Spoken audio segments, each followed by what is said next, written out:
your Friday night show, and we have got a Leeds United versus Manchester City preview. Before we get into all that, though, if you can help the channel by dropping a like, subscribe, all that good stuff does help the channel as I quest towards 2,000 subscribers. If you could do that, that would be absolutely fantastic. And if you could like the video as well, that would also be great. Anyway, let's get on with the preview. And what do I think about this game as a sort of introduction? Well, look, truthfully, Man City are a fantastic team. They're on fantastic form at this moment in time. I do actually think that that game that they had away at Anfield, where they came from 1-0 down to win the game 2-1, is vital for this Leeds United game. Because I think had they lost that, they wouldn't go into this game with the same fight and the same sort of hunger to win the game. But I think that game was naturally a game changer in the title race. And obviously since that point, Arsenal have slipped up a few times away at Wolves, away at Brentford, and it's meant it's been a bit tighter now, which has naturally increased, obviously, the level of output you're going to expect from Man City. And we know this time of year, Man City can be a team that's really dangerous. However, I don't think this is going to go like the game did against Arsenal. I don't think Manchester City are going to come and beat us 4-0. I really don't think that's going to happen, because I do think, and we've talked about this at length this week, I do think this is a better matchup than the game against Arsenal for us. The problem with the Arsenal game for us is our best strength and our best quality is our physicality. And they matched us physically, did Arsenal. And as soon as they matched us physically, we couldn't deal with their technical ability and they just beat us and played us off the park. Whereas Man City, we can deal with them physically. In fact, we've proved that we can deal with physically in the away game when we were 2-0 down at half-time, and actually in the second half changed system. Obviously, that was the revolutionary game for Leeds United. Switched that 5 back, and we were fantastic in that second half. And I think that's a bit of a blueprint of what Leeds United have got to do in this game. I think in this game, this is a team where we've got to be on the front foot. We've got to sort of show respect to Man City, but also have our own impetus in the game. And it's not just about stopping Man City. It's also about Leeds United trying to progress the game, trying to get the crowd involved, trying to maybe get the early goal. And I think that will ultimately decide the game, in truth.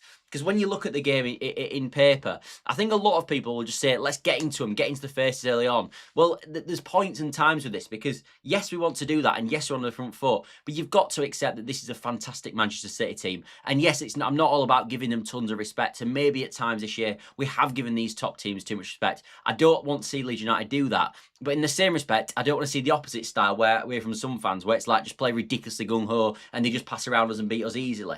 Because the other thing to mention with this is, if we do go down the gung-ho fashion, which I don't think Daniel Farke will do for the record, there is a situation where it does turn into a silly scoreline. And truthfully, we have got that point there with goal difference. We have got a good goal difference position at this moment in time. And I don't see any more games really for the rest of the season where we're going to massively lose goal difference. Maybe it's scum away, but besides that, I don't see loads of games where we're going to massively lose goal difference. If we're going to lose a lot of these games coming up, it might be by the odd goal.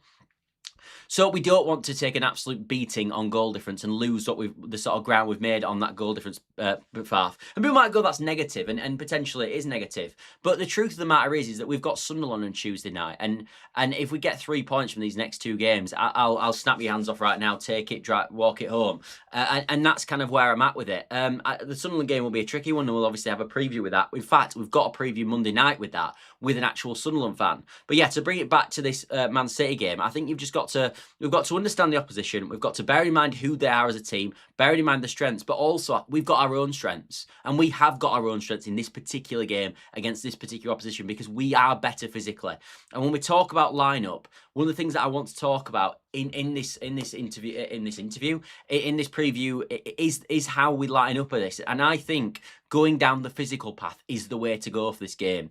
I've seen a lot of fans sort of online talk about the idea of who do you play in that, because obviously we know Pascal Struijk is going to play as the left centre back. Well, then who makes up them final 2 spots? I've seen obviously Daniel Farke last week pulled out Biol. I've seen some fans saying pull out Justin. I've seen some fans say pull out Rodon and obviously have the other 2 playing. For me, I would actually pull out Justin for this particular one. And that's nothing on Justin. It's just about horses for course, isn't it? And it's about picking the game for the particular player. And if I'm looking at where Leeds United, I feel, can get joy in this game, well, I think this is a game where if we try go and play them off the park against Man City, we're going to get beat. So we've got to make it a different game. We've got to make it a physical game. So I would play my physical players. So we've got an element of surprise for them, but we've also got an element where we can fundamentally beat them on. And I'm looking at set pieces a real way for Leeds United in this game. They're not a team blessed with height, Man City, at all. If you had Rodon as that third centre-back, and then you've got Dominic Calvert-Lewin stack on corners, with Biol, Rodon and Pascal Struijk in the box, I think any team in world football will struggle to handle that as a prospect, maybe outside of Arsenal. And I think that's where we can get at Man City in this game. And I think that's the sort of way to success. So that's why for me, would go with Rodon and Biol, particularly in this game. Although, as I said, this isn't a knock on Justin. It's not like he's being dropped. It's just horses for courses in that sense. Gip to Mike anyway says, evening Scott, tight game, but I reckon I'd take a draw now. 100%, mate. And that's context, isn't it? Because a draw in this game and a win against Sunderland, and we are absolutely laughing it home to the bank. I mean, if we get a draw in this game and beat Sunderland, that'll put us on 35 points with, I believe, 9 games left, which will be a fantastic position to be in. And I would snap your hands off for that right now. But look, it's just one of that. That's what I mean, though. And the thing to mention with this game is, look, if Leeds United lose this game, which is totally plausible, it's not the end of the world. It's not the end of the world. I've seen like West Ham fans talk this week, and they're in a different position to Leeds United, and they've got Anfield this weekend. For anyone that doesn't know, if they lose at Anfield, it's a bit of a disaster for them because they're in a perilous position at this moment in time. They're inside the relegation zone. We've got 6 points on them, and they're in a bit of a mess. And their fans are saying, look, because of the position we're in, we've got to try and get points in every single game. And obviously it's the same for Leeds United. But in the same breath, West Ham fans would also understand that Leeds, we can afford to lose a game against Man City because we've built up this 6-point cushion. And when we talk about the benefits of the 6-point cushion, it's games like this that have it. Now, we might get out this weekend and we both lose, and I think that's probably the most likely outcome. Liverpool beat West Ham, and we obviously lose against Man City. I think that's a totally plausible outcome. But that's not also the worst outcome in the world, because that keeps us where we are, and where we are is a good position. And then you look at the other games, and obviously I think Forest play away at Brighton. Then you've obviously got Spurs playing away at Fulham. I can see points in them games potentially for Forest. I do actually think Spurs will lose down at Fulham. I could be wrong, but I do think they'll lose. But I think that Brighton one's a strange one. A lot of people might say that Forest will just lose that game. I'm not sure. I think Forest might pick up points this weekend. But as I said, for me, it's West Ham that we're going to be sending down if anyone. And I still believe that this weekend that Liverpool will beat West Ham. And then if we lose to Man City, again, it's not the end of the world. And I think that's kind of the context behind it, isn't it? Because then we go into the Sunderland game, and I think they play Fulham away, obviously on the Tuesday. We beat Sunderland, they lose to Fulham, it's 9 points. And that's kind of the context I'm looking behind it. But it's just about that's what I mean. That's why we can go in this game and not be fearful, not be sort of like, because it's truthfully, it is a bit of a, I don't like the terminology free hit, but this one is a bit of a free hit because of the position we've put ourselves in. But that doesn't mean we throw it away. That doesn't mean we rest players and target the Sunderland game. That means we go out this game, play our best game, use physicality to our advantage like we did in the second half in the first game, and see what we can do in this game, because there is a plausible outcome where Leeds United get something in this game. There really is. I was listening to Roberto Martinez on The Overlap talking this week, actually, and I found it really interesting. Some of the stuff I didn't agree with, but one of the things I thought was really interesting was then when they asked him about style of play, and they asked actually about what Leeds have done this year so well and what Sunderland have done so well in terms of the physicality they've brought to the game. And they asked him, do you need physicality to stay in the Premier League? And he said, in my opinion, no, you don't. But what you do need is to be exceptional at one thing, and to use that exceptional ability that you've got for one particular area of your game to your advantage. And that, like we talk about with Leeds all the time, that's the physicality. And that's what he means. We're good in a physical capacity. Use that. Make this a physical game. Don't make it a game where the game's played on the floor. Play for free kicks.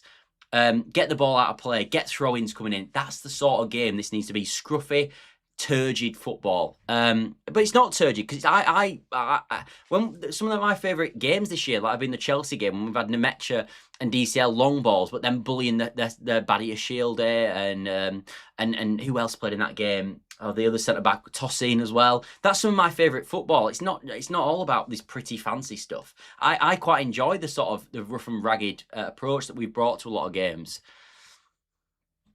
So look, when we're looking at starting 11 for me, I think we obviously talked about Biol and Justin and who to go there, and you guys know that I would go with Rodon and Biol.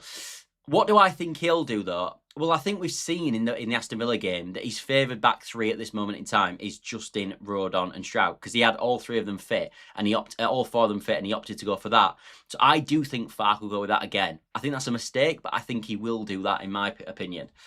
But for the rest of the team, I think we probably agree. I think he'll go Goodmanson left wing back, which I agree with. I think he'll go Bogle right wing back, which I also agree with.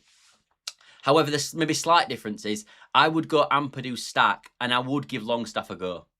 I think Gruev has sort of earned his place in this Leeds United team for a few weeks now because of good performances. However, I don't think the Villa game was a good performance from Gruev, and it will be interesting now because I do think Longstaff is a player with a higher ceiling than Gruev, and I do think he can be, I think if you get an 8 out of 10 Longstaff performance and a sort of 8 out of 10 Gruev performance, you get a better performance from Longstaff because he's a better footballer, in my opinion. So I would give Longstaff a go in this game, and I would go Ampadu Stack Longstaff, and then I've got Aronson sort of in behind DCL, and then obviously DCL as your sort of target man up front. And it's important we use him, and he's going to have a good game because I think everyone going into these sort of games, it's all about the defence and making sure it's tight at the back, and that's true. But we need an outball. So Calvert-Lewin is going to be as important as any other player on the pitch for Leeds United in this game. And obviously I would go with Darlow in goal, which I think he will do as well. I think he had a good performance, in my personal opinion, obviously in the game against Villa. Gibson White says it's not a turgid, it's making football fun again. There is far too much snobbery with the tippy-tappy Guardiola style. I agree. I like, because what you get with long direct football, in my opinion, is you get to see more of the fun stuff because you get to see, everyone wants to see football for the goal mouth action. And basically you're skipping the boring part, the midfield part, and you're just going straight to the front man and getting the best players technically on the ball. And I agree with you. I don't think it is boring. I think there's this understanding that Pep's football is so brilliant and sort of everything's fantastic. But truthfully, 70% possession, passing it around the back is crap, in my opinion. I don't enjoy watching it. I think it's boring. I think it's turgid. That's turgid football, in my personal opinion. But look, truthfully, winning football's fun, innit? If Leeds United tried to play a really nice style and lost the game, no matter if you like the style of long ball or you like the style of tippy tappy, the result is being all in it. That is the crown jewels of everything. But I agree with you. I think the idea that one's turgid and one isn't is just truthfully it's just not true. Like I've seen people online moan about long throw-ins and saying, oh, I hate long throw-ins. I love long throw-ins. I think it's exciting. People go, oh, it takes too much time out of the game. Oh, it's boring. Or it's turgid football. Nah. Getting Ampadu, lobbing the ball into the box, it gets me excited. When we get a throw-in near the corner flag, usually last season I'd be like, oh, it's a nothing. Whereas now I'm like, oh, something might happen here because we're going to get a long throw in the box. Maybe we'll get a corner. But the best thing about long throw-ins is you maintain possession no matter what, because even if they edit out, it comes straight back to you. So I like a long throw. I really enjoy it. I don't. Look, people are entitled to their opinions. I think Carragher's been very vocal about the fact he hates long throws. I don't. I really don't. I get him more in terms of maybe why Liverpool won't play a long throw. But there's no reason why Leeds United shouldn't be playing a long throw. Anyway, how do I expect this game to go, fundamentally?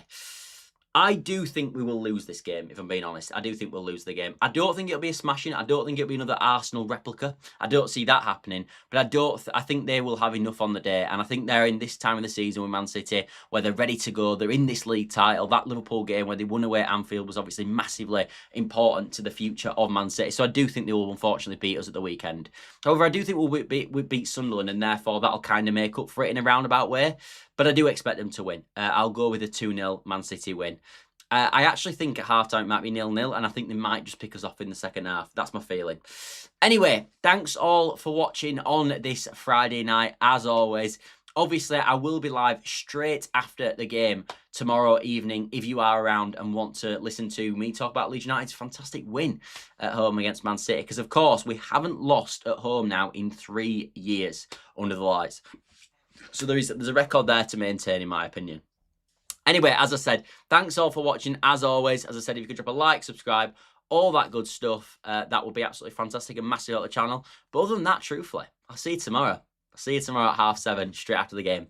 Bye for now, everybody, and I hope you enjoy the rest of your evening. See you later. Bye for now.